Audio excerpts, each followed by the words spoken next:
দেওবন্দ মাদ্রাসার পাশে একটা বাড়ি, খুব বেশি দূরত্বে নয়, হাইটাই চলাফেরা করা যায়।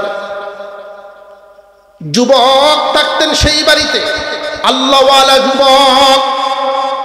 তবে মানুষটা ধনী নয়, মানুষটা ছিল গরিব। কিতাবের মধ্যে তার নাম উল্লেখ করা হয় শাহজি আব্দুল্লাহ। কোনো গৃহস্থী নাই, তার পেশা ছিল হাওরে গিয়া ঘাস কাটত। এই হাওর থেকে আনা ঘাসগুলো বাজারে নিয়ে ব্যস্ত। প্রতিদিন 8 আনার ঘাস বিক্রি করত। 4 আনা দিয়ে সংসার চালাইতো, আর 4 আনা 2 ভাগে ভাগ করত। 2 আনা সাথে সাথেই দান করে দিত, আর 2 আনা জমা করে রাখত। এই 2 আনা জমতে জমতে জমতে জমতে যখন একটু বেশি পরিমাণে হইতো, দেওবন্দের বড় বড় স্টাফ হুজুরদেরকে এনে খাওয়াইতেন। আল্লাহওয়ালা দেওবন্দের বুজুর্গানে দিন তাদের কাশপ খুলে যায়। অনেক আল্লাহওয়ালা আমি দেখেছি, দাওয়াত করে আনা হয়েছে, বাড়িতে ঢুকছেন, কিন্তু ঘরে ঢুকবার আগেই ঘুরে চলে গেছে। বাড়িওয়ালা পিছনে দৌড়াইতেছে, হুজুর আসেন আসেন। না তোর মালে না পাকের গন্ধ। এমন আল্লাহওয়ালা আমি দেখছি। আল্লাহর ওলিগণ জমিদাররা ঘোড়ার গাড়ি নিয়ে এসে দাঁড়ায় থাকে দেওবন্দের গেটের সামনে। দাওয়াত রাখেন না, যান না, কিন্তু শাহজির বাড়ির দাওয়াত মিস নাই। ইয়াকুব নানুতুবি রহমতুল্লাহি আলাইহি, কাশফওয়ালা আল্লাহর ওলি, খাদেমকে জিগাইতেন, কিছুদিন পরপরই জিগাইতেন, কিরে শাহজি আব্দুল্লাহ কি আসে না? হুজুর, কত মানুষ আপনাদেরকে নেওয়ার জন্য পাগল। শাহজির বাড়ির ঘরে বসার পরিবেশ নাই। বৃষ্টি যদি আসে বাহিরেও পড়ে, তার ঘরেও পড়ে। এমন বাড়িতে যাওয়ার জন্য যে আপনারা পাগল পারা হয়ে যান, কারণটা কি? কি এমন গোপনীয়তা? ইয়াকুব নানুতুবি বলতেন, জানো না রে, শাহজির বাড়িতে যেই দিন আমি দাওয়াত খেয়ে আসি, 40 দিন পর্যন্ত ইবাদতের মজা পাই। নাস্তাঈনুহু ওয়া নাস্তাগফিরুহু ওয়া নু'মিনু বিহি ওয়া নাতাওয়াক্কালু আলাইহি ওয়া নাউযু বিল্লাহি মিন শুরুরি আনফুসিনা ওয়া মিন সাইয়্যিআতি আ'মালিনা। من يهده الله فلا مضل له ومن يضلله فلا هادي له ونشهد أن لا إله إلا الله وحده لا شريك له ونشهد أن سيدنا وسندنا وحبيبنا وحبيب ربنا ومولانا محمدا عبده ورسوله الذي أرسل إلى الناس كافة بشيرا ونذيرا وداعيا إلى الله بإذنه وسراجا منيرا. أما بعد فأعوذ بالله من الشيطان الرجيم. بسم الله الرحمن الرحيم. وإذ قال لقمان لابنه وهو يعظه يا بني لا تشرك بالله إن الشرك لظلم عظيم صدق الله العظيم وقال رسول الله صلى الله عليه وسلم من لم يرحم صغيرنا ولم يعقر كبيرنا فليس منا وصدق رسوله النبي الكريم ونحن على ذلك من الشاهدين والشاكرين والحمد لله رب العالمين اللهم صل على محمد وعلى آل محمد كما صليت على إبراهيم وعلى آل إبراهيم إنك حميد مجيد اللهم بارك على محمد وعلى آل محمد كما باركت على إبراهيم وعلى آل إبراهيم إنك حميد مجيد আয়োজিত আজকের এই দোয়ার মাহফিলের শ্রদ্ধাভাজন সভাপতি সাহেব, উপস্থিত হযরত উলামায়ে কেরাম, মুরব্বিয়ান আযম, সর্বস্তরের মুসলমান ভাইয়েরা, পর্দার আড়াল থেকে আলোচনায় শামিল দিনদার ইমানদার মুসলমান মা ও বোনেরা, আল্লাহ পাক রব্বুল আলামিনের দরবারে শুকরিয়া আদায় করি, যিনি জীবনের কিছু সময় দ্বীনি এক মজলিসে অংশগ্রহণের তৌফিক দান করেছেন। এই সময়টুকু দেওয়ার সুযোগ আল্লাহ করে দিয়েছেন, এজন্য শুকরিয়া অন্তরের অন্তঃস্থল থেকে আল্লাহর শুকর আদায় করি, আলহামদুলিল্লাহ। আমরা যেইভাবে আসমানের দিকে তাকালে রাতের আকাশে তারকা দেখতে পাই, আলোকিত জলমল করতেছে, ঠিক তেমনি ভাবে আসমানের ফেরেশতারা যখন জমিনে তাকায়, ওই সমস্ত মাহফিলগুলো, দ্বীনি আলোচনার মজলিসগুলো তারকার মতো দেখতে পায়। ফেরেশতারা জিজ্ঞাসা করে, আল্লাহ জমিনে এগুলো কি? আল্লাহ বলেন, আমার আলোচনার মজলিস, কোরআন হাদিসের মজলিস, আল্লাহ এবং রসুলের গুণ কীর্তন করা হয়, দ্বীনি আলোচনা করা হয়। ফেরেশতারা আবার জিজ্ঞাসা করে, ওই মাহফিলে যারা শামিল এদেরকে পুরস্কার কি দিবে?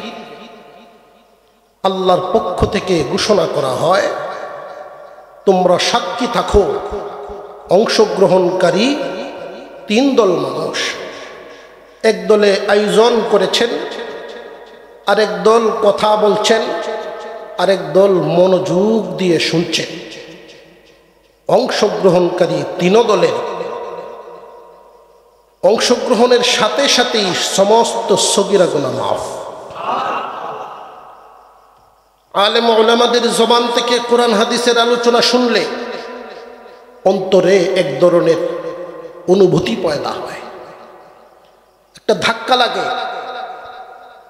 যদি কারোর অন্তরে অবস্থা এমন হয়, অতীতের সমস্ত বড় বড় গুনার উপরে তওবা করে ফেলে, আল্লাহ তাদের কবিরা গুনাহ মাফ করে দেন। যতক্ষণ পর্যন্ত মাহফিল চলতে থাকবে, ততক্ষণ আমাদের সকলের উপরে বৃষ্টির মতো রহমত পড়তে থাকবে। আল্লাহ আজকের এই মাহফিলকে কবুল করেন, সকলেই বলেন আমিন। এতক্ষণ পর্যন্ত বুজুর্গ আলেমে দ্বীন আল্লাহ ওয়ালার জবান থেকে আলোচনা শুনতেছিলেন। তো শেষ পর্যায়ে এসে আমি আপনাদের সামনে তিলাওয়াত করেছি কুরআনুল করিমের সূরা লুকমান থেকে একখানা আয়াত। নবীজি সাল্লাল্লাহু আলাইহি ওয়াসাল্লামের একখানা হাদিস, সূরা লুকমানের আয়াত আর নবীজির হাদিসকে সামনে রেখে কিছুক্ষণ আলোচনা করা, আমাদের জীবন সামনের দিকে সুন্দর কিভাবে হবে কিছু পরামর্শ করা। সূরা লুকমান, হাকিম লুকমান আলাইহিস সালাম ওনার নামে সূরা, অথচ লুকমান হাকিম কোনো নবী ছিলেন না, কোনো রসুলও ছিলেন না। ওনার নামে আল্লাহর কোরআনে আল্লাহ সূরা নাজিল করেছে। কি এমন বৈশিষ্ট্যের অধিকারী, কি এমন গুণ ওনার ছিল, অথচ ইতিহাসের মধ্যে যত কালো মানুষ, গ্রামের মধ্যে সুন্দরের যেমন প্রতিযোগিতা আছে সবচেয়ে সুন্দর, কালারও তো প্রতিযোগিতা আছে সবচেয়ে কালা, আছে না নাই? এই ইতিহাসে যাদের নাম উল্লেখ করা হয় কালো মানুষের মধ্যে, হাকিম লুকমানও একজন কালো মানুষ ছিল। এত উজ্জ্বল চেহারা না, মানুষটা কালো। ধনী গরিবেরও একটা পার্থক্য থাকে। উনি এত গরিব ছিলেন, স্বাধীনতা পর্যন্ত ছিল না, উনি গোলাম ছিলেন। সুন্দরের দিক থেকে গুণ নাই, একেবারে কালো। সম্পদের দিক থেকে কিছুই নাই, আরেকজনের গোলাম। কিন্তু আল্লাহ পাক ওনার মর্যাদা এতটাই বাড়াইলেন, মহান আল্লাহ ওনার নামে 30 পারা কোরআনে সূরা নাজিল করছে। আল্লাহ পাক রব্বুল আলামিন আমাদেরকে শিক্ষা দেওয়ার জন্য কিয়ামত পর্যন্ত মানুষ যেন সবক হাসিল করতে পারে, ওনার কিছু গুণ, ওনার কিছু সিফত আমাদের সামনে তুলে ধরেছেন, যে তোমরাও সম্মানী হতে পারবে। আমরা এখানে যারা আছি, আমরা প্রত্যেকেই চাই আমরা যার যার পরিবার পরিজন সন্তানাদি নিয়ে সুখ শান্তির জীবন যাপন করা। আমরা চাই কি চাই না? আমরা প্রত্যেকেই চাই আমাদের সন্তানাদি ভবিষ্যতে সম্মানী হোক, ভদ্র হোক, চাই কি চাই না? কিন্তু সেই পথে আমাদের চলতে হবে। আগে আমরা জানবো সেই পথটা কি, এরপরে বেছে নিব অতীতের সেই ভুলগুলো সংশোধন করে সামনের দিনগুলোতে আমরা ইসলামের দেখানো রাস্তায় চলার চেষ্টা করব ইনশাআল্লাহ। হাকিম লুকমানের যেই আয়াতখানা, সূরা লুকমানের যেই আয়াতখানা তিলাওয়াত করেছি, এখানে হাকিম লুকমান তার ছেলেকে পরামর্শ দিচ্ছেন, উপদেশ দিচ্ছেন। আমরাও তো আমাদের সন্তানদেরকে উপদেশ দিই, তো উনি কি উপদেশ দিলেন, উপদেশের ধরন কি, বিষয়টা কি, আর আমরা যারা উপদেশ দেই আমাদের উপদেশের বিষয়বস্তু কি। যদি দেখা যায় বেশ কম, তাহলে পরিবর্তন করতে হবে। হাকিম লুকমানের যেই উপদেশটা ছিল, মহান আল্লাহর কাছে এতটাই ভালো লেগেছে, আয়াত বানায় নাজিল করে দিয়েছেন। হাকিম লুকমান বলেছিলেন, ওয়াইয ক্বালা লুকমান, ও দুনিয়াবাসী তোমরা স্মরণ করো ওই দিনের কথা যখন হাকিম লুকমান তার সন্তানকে উপদেশ দিতে গিয়ে, উপদেশ দেওয়ার জন্য ডাক দিলেন। ওয়াইয ক্বালা লুকমানু লিবনিহি ইয়া বুনাইয়া, হে আমার প্রিয় সন্তান। হাকিম লুকমান তার ছেলেকে ডাক দিলেন, হে আমার প্রিয় সন্তান। এই ছেলেটার একটা নাম ছিল, নিনা ছিল না? মহান আল্লাহ পাক এইখানে নাম উল্লেখ করেন নাই, কারণ হাকিম লুকমান ছেলেটাকে নাম ধরে ডাক দেন নাই। আমরাও আমাদের সন্তানদেরকে ডাকি, হাকিম লুকমানও ডাকতেন। পিতা হয়ে সন্তানকে ডাকার হিকমত শিখাইলেন, কৌশল শিখাইলেন। এখানে আমরা আমাদের সন্তানদেরকে খাবার দেই, পড়াশোনা করাই, কিন্তু ডাক দিতে জানি না। প্রত্যেকটা পিতার উপরে দায়িত্ব, সন্তান ছেলে হোক আর মেয়ে হোক, 7 দিন বয়সের সময় সুন্দর একটা নাম তাকে দেওয়া। যেই নামটা দিবেন, এই সুন্দর নামটা পিতা যেন জীবনের শেষ পর্যন্ত ওই সুন্দর নামটা সুন্দরভাবে ডাকেন। কয়জন পিতা মিলে বর্তমান সময়ে 7 দিন বয়সের সময় ছয়টা করে, ছয়টা আছে না নাই? ছয়টার এক একজনের এক এক ধরন।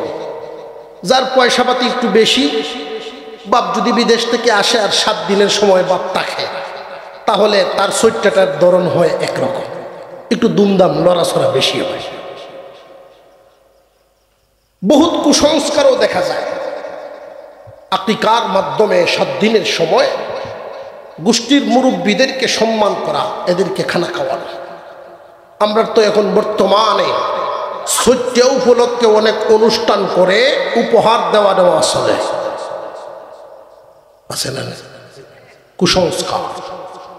7 দিন বয়সের সময় ছেলে হোক আর মেয়ে হোক, মা বাবার কাছে সন্তানের পাওনা এমন একটা নাম দেওয়া, যেই নামটা শুনলেই বোঝা যায় মুসলমানের সন্তান। এই জায়গায় অনেক সন্তানকে মা বাবায় ঠকায়, নাম দিচ্ছে অতি আধুনিকতার ছোঁয়ায়, ইংরেজি নাম, পাপ্পু, আছে না নাই? অর্থ জানে না। অর্থ যদি জানতো কোনো পিতা এই নামটা দিত না। পাপ ইংরেজি শব্দ, এর অর্থ হইল কুত্তার বাচ্চা, কুকুরের ছানা, কুকুর ছানা। আচ্ছা, এই কুত্তার একটা বাচ্চার নাম কি দিল?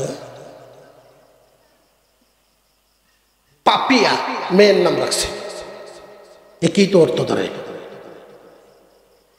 কোন পিতা যদি সন্তানকে উত্তম একটা নাম দিতে পারে না, পিতার হক আদায় হলো না, সন্তানের হকটা আদায় হলো না, পিতার দায়িত্ব পালন হলো না। আলেম ওলামাদের সাথে চলাফেরা আছে, সেই কারণে নাম একটা সুন্দর দিছে।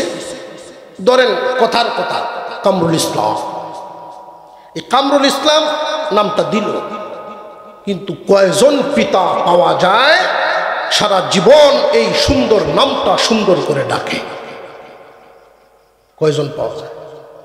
আমরা এটা বুঝি না। ধীরে ধীরে আস্তে আস্তে আমরা আমাদের সন্তানের মেজাজ, সন্তানের আদব নিজেরাই নষ্ট করে দিচ্ছি। একটা সন্তানকে তুচ্ছ তাচ্ছিল্যের শব্দ ব্যবহার করা নিষেধ। শুধু এই বাহাদুরি দেখালে চলবে না যে আমার ছেলেকে বিয়ে পাশ করাইছি, এইখানের এক টুকরা কাজ ওইখানে নিতে দেই নাই, একটা কের এখান থেকে ওইখানে নিতে দেই নাই, এইভাবে পাচ্ছি। আপনি সর্বনাশ করেছেন।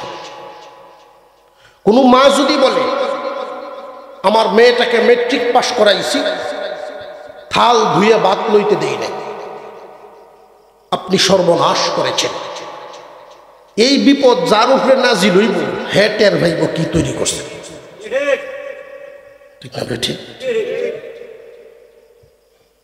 জেনে রাখবেন, যেই পাথর হাতুড়ির বাড়ি নিতে জানে না, একটা হাতুড়ির বাড়ি সহ্য করতে পারে না, ওই পাথর কোনো বিল্ডিং এর কাজে লাগে না। যে যে কাজ করেন, ওই কাজ কি জিনিস এটার মর্ম সন্তানকে বুঝতে দেওয়া। আপনি কৃষক, 8-10 বছর বয়স ছেলেটা, তাকে দিয়ে কৃষি করানোর উদ্দেশ্য না। বলবেন বাবারে হাওরে 1 জগ পানি নিয়ে যাও, 1 জগ পানি নিয়ে গেল, এটা ভাববেন না রোদে কালো হয়ে যাইব, না, হইতে দেন, রোদ সহ্য করতে দেন। হায়াত কেউ বলতে পারে না। আপনি যদি মরেন, সে যেন অসহায় হয়ে না যায়।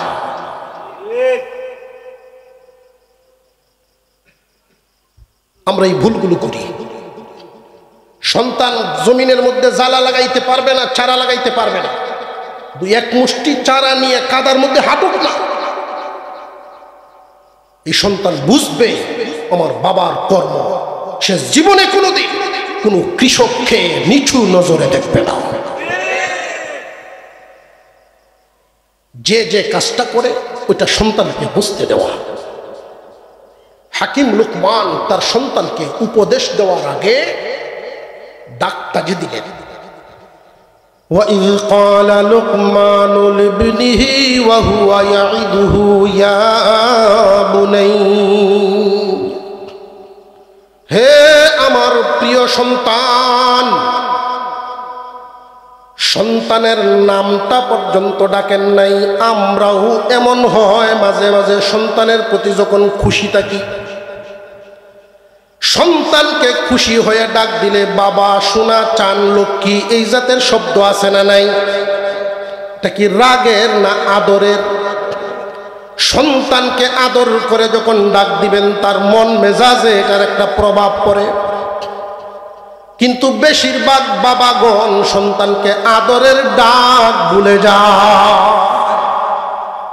নাম রাখছে কামরুল ইসলাম, জীবনে কোনোদিন কামরুল ইসলাম ডাকে নাই, সর্বোচ্চ কামরুল পর্যন্ত যায়।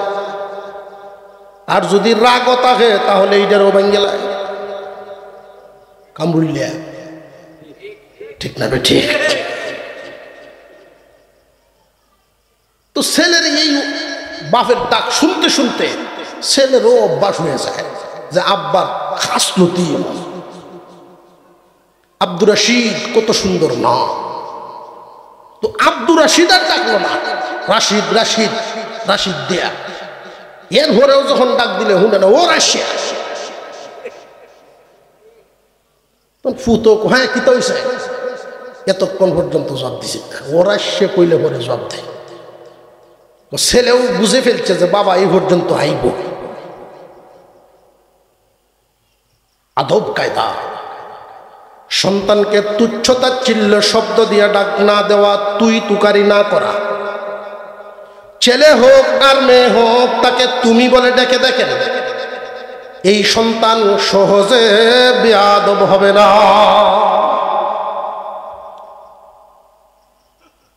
আমি আমার মাদ্রাসায় পর্যন্ত এই কথা বলছি, শিক্ষকদেরকে নিয়ে মাঝে মাঝে আমি মিটিং করি এবং কড়াভাবে এটা বলি, প্রত্যেকটা ছেলে মেয়ে, গরিবের হোক ধনীর হোক, প্রত্যেকটা ছেলে মেয়ে তার মা বাবার কাছে শাহজাদার মতো।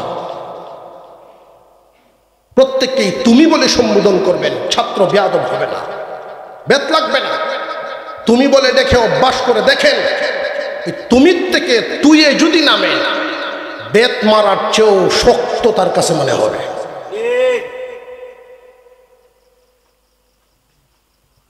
এটা আচার আচরণের দিক বললাম।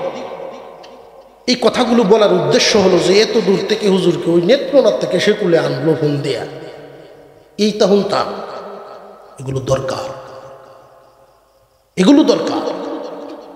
আজকে একটা পরিবারে যদি 5 ভাই থাকে, একটা গোষ্ঠীতে যদি 100 মানুষ থাকে, 10টা দল, 5টা ভাইয়ের পরিবারে মিল নেই, খন্ড খন্ড। কেন? আমাদের ত্রুটি আছে। আমাদের ত্রুটিগুলো কি কি?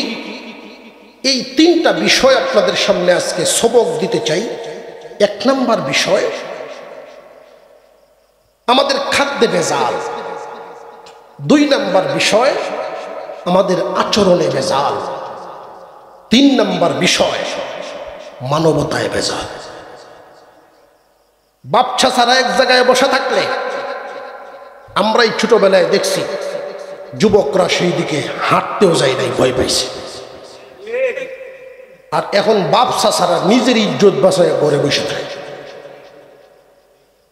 সামাজিক অধপতন, পারিবারিক বন্ধনের অধপতন, সুস্থ একজন মস্তিষ্কওয়ালা মানুষের অধপতন, এগুলোর মূল কারণ কি? আমি একটা প্রশ্ন করি, আপনাদেরকে উত্তর দেন। আমাদের প্রত্যেকের দেহের আলাদা আলাদা প্রত্যেকটা অঙ্গের নাম আছে না নাই? হাতের নাম হাত, চোখের নাম চোখ, কানের নাম কান, নাকের নাম। বলুন তো দেখি, আমাদের 3.5 হাত বডির মধ্যে মানুষ কোন জায়গাটার নাম আছে? কোন জায়গা যেই জায়গাটার নাম মানুষ? মানুষ কাকে বলে? মানুষ বলা হয় দুইটা বস্তুর সমন্বয়ে, দুইটা বস্তুর মিলনে মানুষ হয়। একটার নাম দেহ আর একটার নাম আত্মা। এই দেহটা আল্লাহ পাক বানিয়েছেন মাটি থেকে, এই জন্য তার খাদ্যের ব্যবস্থাও মাটিতে। আত্মা এবং বডি দুইটার সমন্বয়ে মানুষ বলা হয়। বডি থেকে যদি আত্মা আলাদা হয়ে যায় তাকে আর মানুষ বলা হয় না, লাশ বলা হয়। এই বডিটা মাটি থেকে আল্লাহ বানাইলেন, এই বডির খাদ্য আল্লাহ মাটিতেই দিলেন। কুরআনুল কারীমে ডাক দিয়া বলেন, ইয়া আইয়ুহাল্লাযীনা আমানু, হে ঈমানদারেরা, কুলু মিন তাইয়্যিবাতি মা রাযাকনাকুম, তোমরা খাও আমি যা দিলাম এর থেকে, যে সমস্ত রিজিক আমি দিলাম এগুলোর থেকে। মা রাযাকনাকুম, কুলু মিন তাইয়্যিবাতি মা রাযাকনাকুম মিনাত তাইয়্যিবাত। হে দুনিয়ার মানুষ, তোমরা যারা ঈমানদার মুমিন, জমিনে পাইলেই খাইতে পারবা না, সব তোমাদের জন্য জায়েজ না। কুলু মিন তাইয়্যিবাতি মা রাযাকনাকুম মিনাত তাইয়্যিবাত। বেছে বেছে পবিত্র পবিত্রটা দেখে দেখে তোমরা খাইবা। যদি পবিত্র খাবার খাইতে পারো বডিটা পবিত্র থাকবে, আর খাদ্যে যদি ভেজাল দেও বডিটাও ভেজাল হবে। সন্তানকে আমরা খানা খাওয়াই, কাপড় পরাই, হালাল হারামের তোয়াক্কা করি না। জেনে রাখবেন, একজন মুসলমান বেঈমানদের মতো চললে হবে না। মুসলমান আর বেঈমানে বেশ কম আছে না নাই? কুকুর শুকুর যদি পচা গান্দা খাবার খায় মোটা তাজা হবে, কিন্তু মানুষের স্বাস্থ্য ভালো হবে না। মানুষে আর কুকুর শুকুরে যেমন বেশ কম, ঈমানদার আর বেঈমানে তেমন বেশ কম। মানুষের জন্য খাবার বেশ কম অবশ্যই রাখতে হবে। ছাগল খাওয়া হালাল, কুকুর খাওয়া হারাম, কিন্তু এই কুকুর খাইতেছে জমিনে এমন মানুষও আছে না? ঈমানদার মুমিন প্রয়োজনে মুঠা বাথে মুঠা কাপড়ে সন্তান পালবা, হারাম খাদ্য তার ভিতরে ঢুকাইবা না, তার বডিটাই হারামের দিকে দাবিত হয়ে যাবে। যেই সন্তানকে হালাল খাবার দ্বারা বরণ পোষণ করা হয়, ওই সন্তান কোনোদিন মা বাবার সাথে হারাম ব্যবহার করবে না। সমাজের মধ্যে খেয়াল করবেন, মানুষ যদি বানাইতে চান, সন্তানকে মানুষ যদি বানাইতে চান, হালাল খাবার খাওয়ান। হালাল খাবারের আসর হলো হালাল, ইবাদত গুজার হবে সন্তান। হারাম যারা ইনকাম করে, সুদ ঘুষের সাথে জড়িত, খেয়াল করে দেখবেন এই মানুষগুলো জীবনে কোনোদিন আল্লাহওয়ালা হবে না। দেওবন্দ মাদ্রাসা, দেওবন্দ মাদ্রাসার পাশে একটা বাড়ি, খুব বেশি দূরত্বে নয়, হাইটাই চলাফেরা করা যায়। যুবক থাকতেন সেই বাড়িতে, আল্লাহওয়ালা যুবক, তবে মানুষটা ধনী নয়, মানুষটা ছিল গরিব। কিতাবের মধ্যে তার নাম উল্লেখ করা হয় শাহজি আব্দুল্লাহ। কোনো গৃহস্থী নাই, তার পেশা ছিল হাওরে গিয়া ঘাস কাটত। এই হাওর থেকে আনা ঘাসগুলো বাজারে নিয়ে ব্যস্ত। প্রতিদিন 8 আনার ঘাস বিক্রি করত। 4 আনা দিয়ে সংসার চালাইতো, আর 4 আনা 2 ভাগে ভাগ করত। 2 আনা সাথে সাথেই দান করে দিত, আর 2 আনা জমা করে রাখত। এই 2 আনা জমতে জমতে জমতে জমতে যখন একটু বেশি পরিমাণে হইতো, দেওবন্দের বড় বড় স্টাফ হুজুরদেরকে এনে খাওয়াইতে। আল্লাহওয়ালা দেওবন্দের বুজুর্গানে দিন তাদের কাশপ খুলে যায়। অনেক আল্লাহওয়ালা আমি দেখেছি, দাওয়াত করে আনা হইছে, বাড়িতে ঢুকছেন, কিন্তু ঘরে ঢুকবার আগেই ঘুরে চলে গেছে। বাড়িওয়ালা পিছনে দৌড়াইতেছে, হুজুর আসেন আসেন। না তোর মালে না পাকের গন্ধ। এমন আল্লাহওয়ালা আমি দেখছি। আল্লাহর ওলিগণ জমিদাররা ঘোড়ার গাড়ি নিয়ে আইসা দাঁড়ায় থাকে দেওবন্দের গেটের সামনে। দাওয়াত রাখেন না, যান না, কিন্তু সাজির বাড়ির দাওয়াত মিস নাই। ইয়াকুব নানুতুবি রহমতুল্লাহি আলাইহি, কাশফওয়ালা আল্লাহর ওলি, খাদেমকে জিগাইতেন, কিছুদিন পরপরই জিগাইতেন, কিরে সাজি আব্দুল্লাহ কি আসে না? হুজুর, কত মানুষ আপনাদেরকে নেওয়ার জন্য পাগল। সাজির বাড়ি ঘরে বসার পরিবেশ নাই। বৃষ্টি যদি আসে বাহিরেও পড়ে, তার ঘরেও পড়ে।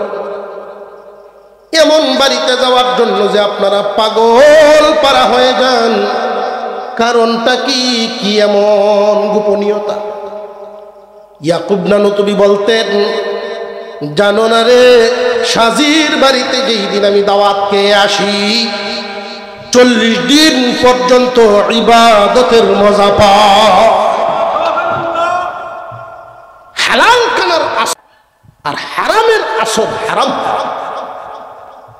বর্তমান সময়ে বেশিরভাগ মানুষের আইন কাম কি হচ্ছে, কোন দিক থেকে হচ্ছে, এই বিষয়টার কোনো ভেদ বিচার নেই।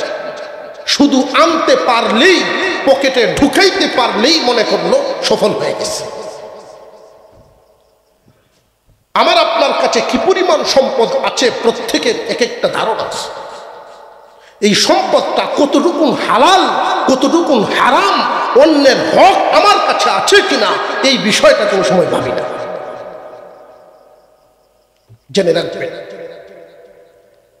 আপনি যা খাইলেন রক্ত মাংস হবে, এর আসর আপনার মধ্যে থাকবে। 1 নম্বর শর্ত, সন্তান লালন পালন করবেন, হালাল খাওয়াইবেন, হালাল পড়াইবেন। 2 নম্বর শর্ত, সন্তানকে যে লালন পালন করবেন, কিছু পারিবারিক শিক্ষা আছে। কুরআনুল কারীমে ইঙ্গিত দেওয়া হয়েছে পারিবারিক শিক্ষা অনেক বড় প্রভাব ফেলে মানুষের উপর।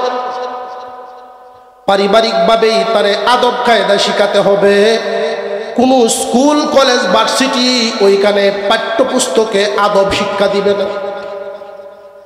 আদব কায়দা, কার সাথে কোন ধরনের আচরণ, পরিবার থেকেই যদি শিক্ষা নেয় একজন পিতা তার সন্তানকে যেটা শিখাইবে, যদি আপনি পিতা হয়ে সন্তানকে একটা উপদেশ দিয়ে যাইতে পারেন, পাথরে খুদাই করার মতো সন্তানের অন্তরে লেখা থাকবে।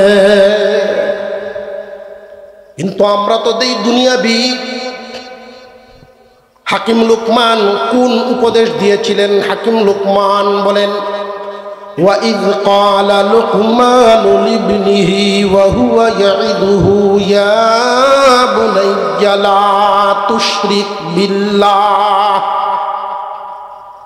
হে আমার প্রিয় সন্তান, আল্লাহর সাথে কাউকে শরীক করবা না, আল্লাহর সাথে কাউকে শরীক করবা না। 1 নম্বর কথা খুব ভালো করে মনে রাখবেন, বেশিরভাগ পিতা এটা ভুল করেন, দুনিয়াবি উপদেশ বেশি দেই, পরকাল চিনাই না। কয়জন পিতা পাওয়া যাবে সন্তানকে আল্লাহ চিনাইছে? কয়জন পাওয়া যায়? মনে রাখবেন, শিরিক মুক্ত রাখা 1 নম্বর।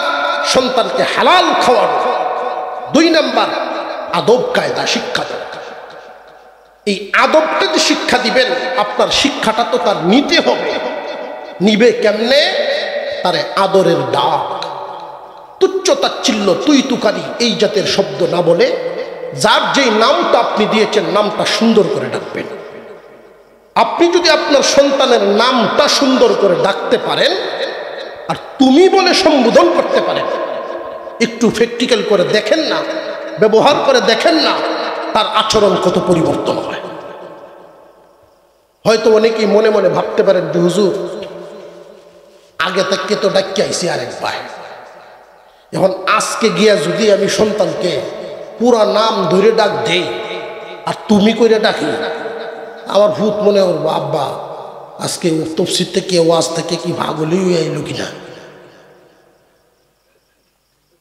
প্রথম একটা অবস্থা শুনলে, আমি সালামের ব্যাপারে মসজিদে আলোচনা করছি যে বিশেষ করে দূরের মানুষকে সালাম দেওয়ার চাইতে কাছের মানুষের হক বেশি, আপনজনদেরকে সালাম বেশি দেওয়া। আমরা আপনজনদেরকে সালাম বেশি দিই, বাতিজায় চাচারে দেয়, বাপুতে সালাম দেয়, শরম করে না। বরং স্বামী স্ত্রী একজন আর একজনের সালাম দেওয়া। এক লোক ফোনে আমারে জিজ্ঞেস, হুজুর আমি কি আমার বউরে সালাম দিতে পারবো? কেন পারবেন না, কি সমস্যা? সে না আমার ছোট বয়সে। সে আপনার ছোট জন্য সালাম দিতে পারবেন না? পারবেন, বেশি করে দিবে না। বরং যেই ঘরে স্বামী স্ত্রী একে অপরকে সালাম দেয়, এই ঘরে খবিস জিন জিন্নাত ঢুকতে পারে না। একে অপরের প্রতি মোহাব্বত বাড়ে। সালাম একটা শান্তির হাতিয়ার।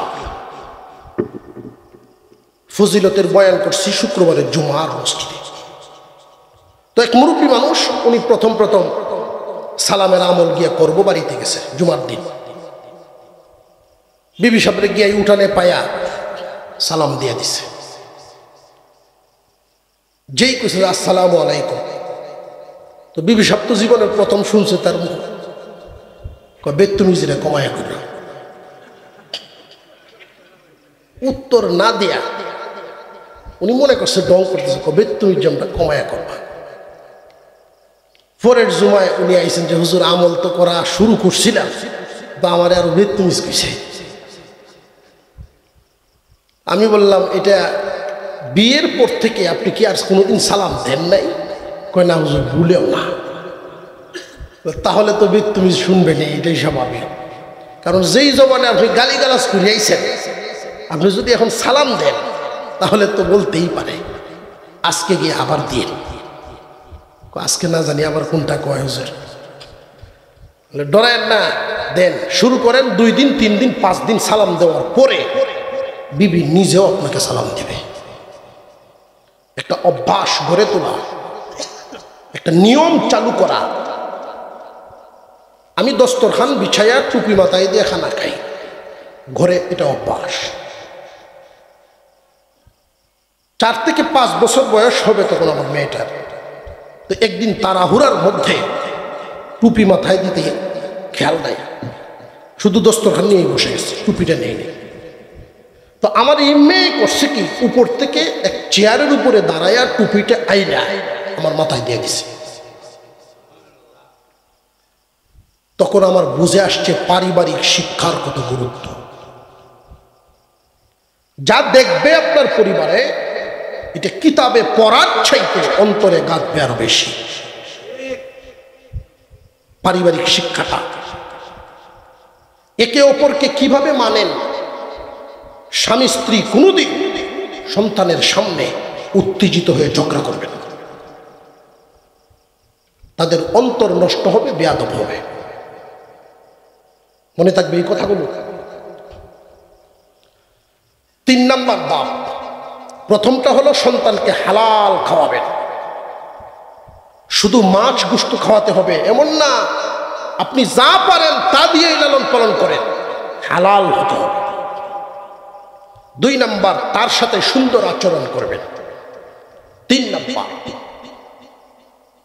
একে অপরকে মানবতা শিখাইবেন, বড়দেরকে সম্মান করা শিখাইবেন। আমি একখান হাদিস তিলাওয়াত করেছি, এই হাদিসের উপরে আলোচনাটা করেই আলোচনা শেষ। নবীজি সাল্লাল্লাহু আলাইহি ওয়াসাল্লাম বলেন, قال النبي صلى الله عليه وسلم من لم يرحم صغيرنا ولم يعقر كبيرنا فليس منا। আল্লাহর নবী বিশ্বনবী রাহমাতুল লিল আলামিন বলেন, আমার উম্মতের মধ্যে শামিল হবে না যার মধ্যে এই গুণ নাই। ছোটকে আদর করা, বড়কে সম্মান করা, বড়দের সম্মান ইজ্জত করা, বড়দেরকে মর্যাদা দেওয়া, এই গুণটা যার মধ্যে থাকবে না সে আমার উম্মতের মধ্যে শামিল না।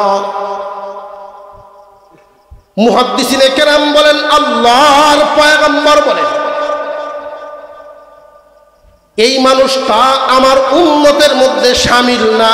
এর অর্থ হলো আমার উম্মতের এমন বদখাসলত হতে পারে না, বড়দের সাথে বেয়াদবি করবে। বড় আশ্চর্যের সাথে বলতে হয়, বর্তমান সময়ে 8-9 মেট্রিক পর্যন্ত পড়া সাদা দাড়িওয়ালা মুরব্বীদেরকে পর্যন্ত সম্মান দেয় না। সমাজ থেকেই মানবিকতা, মান, ইজ্জত, সম্মান আস্তে আস্তে কমে যাচ্ছে। যদি একজন আরেকজনের সন্তানের দিকে কোনো কথার দ্বারা শাসন করেন, তার বাবা ওই ব্যক্তির সাথে ঝগড়া শুরু করে। সমাজের মানবতা আস্তে আস্তে মৃত্যুবরণ করতেছে। জেনে রাখবেন, মুসলমানের সমাজ সুন্দর সমাজ হবে, মুসলমানের পরিবার সুন্দর পরিবার হবে। আজকে আমাদের সমাজ থেকে এই মানবতা হারিয়ে যাওয়ার কারণে আমরা অনেকভাবে ক্ষতিগ্রস্ত হয়ে যাচ্ছি। রে যুবক, বড়দেরকে সম্মান করলে, নবীজির এই হাদিসের উপরে আমল করলে কি কি লাভ হয় একটা একটা করে হাতে হাতে গণে রাখবা। 1 নাম্বার লাভ, যারা বড়দেরকে সম্মান করবা তুমিও সমাজে সম্মানী হইবা। যারা বড়দেরকে সম্মান করতে জানে না ওই মানুষ কোনোদিন সম্মানী হয় না। বড়দেরকে সম্মান জানাও, ইজ্জত করো। বড়দের সম্মান করতে গিয়া যদি তোমার সামান্য একটু লসও হয়ে যায়, এটা মেনে নিয়ে বড়দের সম্মান ঠিক রাখবা। তোমার বড় ভাই কোনো একটা কথা বলে ফেলছেন, তোমার ক্ষতি হয়ে গেছে, এটাই মেনে নাও। তোমার বড় ভাইয়ের অন্তর খুশি হবে। এই লাভ, এই ক্ষতি আল্লাহ অন্য দিক থেকে তোমার পোষায়া দিবে। সমাজের মধ্যে যে সমস্ত যুবক মুরব্বীদেরকে সম্মান করবে, বড়দেরকে ইজ্জত দিবে, আল্লাহ তার ইজ্জতওয়ালা বানাইবে। 1 নাম্বার লাভ। 2 নাম্বার লাভ, আত্মার প্রশান্তি মিলবে। যেই যুবক বড়দেরকে সম্মান ইজ্জত দেখাতে পারে, আর মানসিক প্রশান্তি আল্লাহর পক্ষ থেকে তার অন্তরে আসবে। বড়কে সম্মান দেওয়ার একটা মানসিক প্রশান্তি পাবে। 3 নাম্বার লাভ, বড়কে সম্মান দেওয়ার কারণে পরিবার, বড়কে সম্মান দেওয়ার কারণে পারিবারিক বন্ধন মজবুত হয়ে যায়। এমন একটা সময় ছিল যে পরিবারে ভাই সকল বেশি ছিল, বড় ভাই যা বলতেন এটা আইনের মতো হয়ে যেত। কিন্তু এখন আর সেটা দেখা যায় না, খুব কম। যাদের মধ্যে আছে এক ধরনের শান্তি এদের মধ্যে আছে। যদি বড়কে সম্মান করাটা এখনো যুবকরা ধরে রাখতে পারে, পারিবারিক বন্ধন মজবুত হবে। বড়কে সম্মান করার মধ্যে বাবার সম্মান আছে না নাই, মার সম্মান আছে না নাই। কোন বৌমার মধ্যে যদি এই আমলটা থাকে, বড়কে সম্মান করা, শাশুড়ির অসম্মান তার দ্বারাই হবে না। বড় বোন বড় ভাইদের অসম্মান তার দ্বারায় হবে না। বড়কে সম্মান করার এই সিফত, এই গুণ যাদের মধ্যে আসবে তাদের পরিবার সুন্দর থাকবে, পরিবারগুলো ভাঙবে না, খণ্ড খণ্ড হবে না। 1 নাম্বার সমাজে সম্মানী হবে, 2 নাম্বার মানসিক প্রশান্তি পাবে, 3 নাম্বার পরিবারটা মিল মহব্বতে ভরপুর থাকবে, 4 নাম্বার যেই মানুষটা বড়কে সম্মান করতে শিখে যায় আল্লাহ পাক তার মারিফতের দরজা উঁচা করে দেয়, মারিফতের দরজা অর্থাৎ আল্লাহওয়ালা বানায় দেয়। 5 নাম্বার লাভ, পরকালে আল্লাহর পক্ষ থেকে পুরস্কার মিলবে। এক হাদিসের মধ্যে আসছে যারা বড়কে সম্মান করে সে যেন আল্লাহর প্রতি সম্মান দেখে। বড়কে সম্মান করার মতো সিফত আমি এমন বুজুর্গ দেখেছি, এমন আলেম দেখেছি,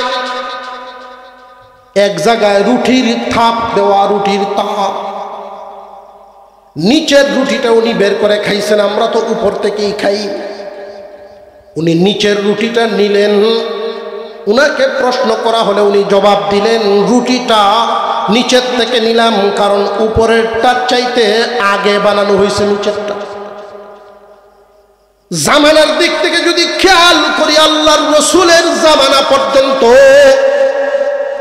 আমার চাইতে নবীর জামানা কাছে হবে আমার পিতার বা আমার বড় ভাইয়ের, তার চাইতে নবীজির জামানা কাছে পাবে তার আগে যারা দুনিয়াতে আসছে।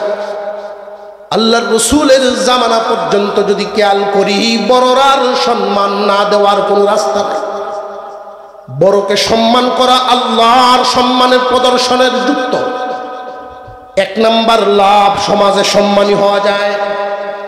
বড়কে ইজ্জত দিলে নিজের প্রশান্তি পাওয়া যায়, বড়কে সম্মান দিলে পরিবার ঠিক রাখা যায়, বড়কে সম্মান দিলে আল্লাহওয়ালা হওয়া যায়, মারিফত পাওয়া যায়, বড়কে সম্মান দিলে আখিরাতের বদলা পাওয়া যায়।